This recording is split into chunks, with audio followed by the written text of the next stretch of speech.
Inquiry in Victoria into women's pain, which is welcoming submissions from transgender women. I'm joined now by Giggle founder Sal Grover, live from the Gold Coast. Good to talk to you again, Sal. We talked about this last night with Gemma Tognini and Caroline DeRusso. It just seems terrible that you're looking at women's pain issues, which obviously are gender specific, yet trans women, that is biological men, are encouraged to feed into this. Is there nothing that women can just have for women? Apparently not. I mean, that's really the problem at the moment. What is the point of having a study about women's pain if men can just identify into the study? Not like it's $153 million they're spending on this study that is going to tell us all that some women have testicular issues. There's no point to it.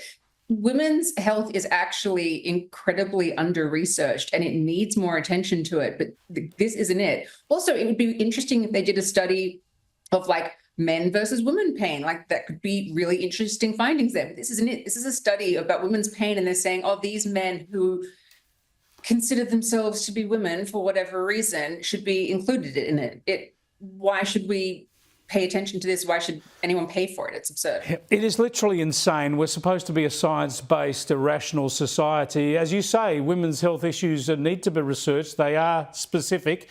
And let's look at particular trans issues. Sure, it's nothing against trans, but what can they possibly tell us about women's pain? Nothing. Absolutely nothing. Our bodies are different. Just the actual reality of the earth is that men and women are different. And on a biological level, that's where it's the most obvious. And so, if you're going to have these kinds of studies, and it's just not the time to just be validating somebody's delusion.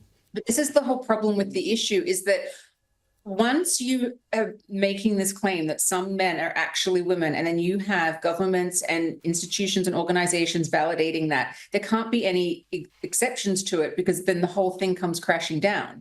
Yeah, I want to go to another example which shows a similar train of thought. There's an amateur soccer club in Sydney that has 5 transgender women playing in it. They're undefeated. They've scored 59 goals to 3. There are claims that women playing against them have had their legs broken, at least in one case. And other clubs and other women are not playing anymore because they're up against these 5 biological men. And there was a meeting going back a couple of months between the club and these clubs and the association. And the Daily Telegraph has done a reenactment of this meeting so that people can understand what went on in it. Just have a listen to this reasoning. Why don't transgender women play in the mixed comp? We have a mixed comp. No one could argue if they played there.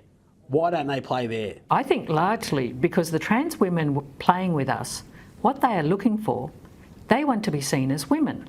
They want to be part of a club that's a women's club.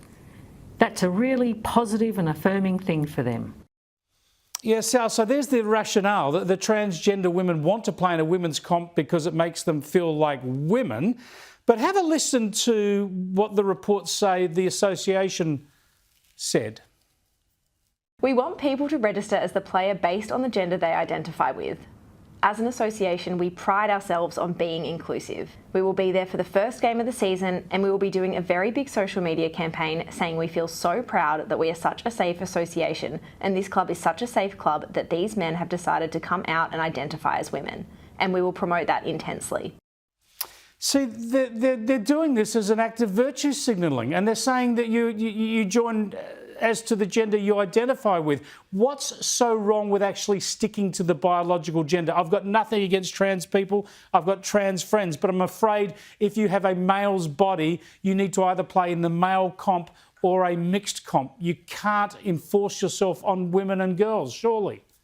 Of course. I mean, this is the whole problem, is that every decision that is made to validate the delusions of these men, and they justify it by saying it's on the basis of inclusion. What they don't mention is at the moment that a man is included in women's sports, a woman is excluded. Yeah. It's just based on numbers. That's before you even get into the safety of it. Just based on numbers, a woman is excluded. So I don't actually buy their argument that it's for inclusion. No, as you said, it's for virtue signaling. It's just to keep this lie and this nonsense going. It's a hell of a problem. It's a hell of a problem, Sal. Sal. Thanks so much for speaking to us about it. I appreciate it. Sal Grover there, who speaks out on these issues and cops a lot of flack for it, but I know most of you at least would agree absolutely with her rationale.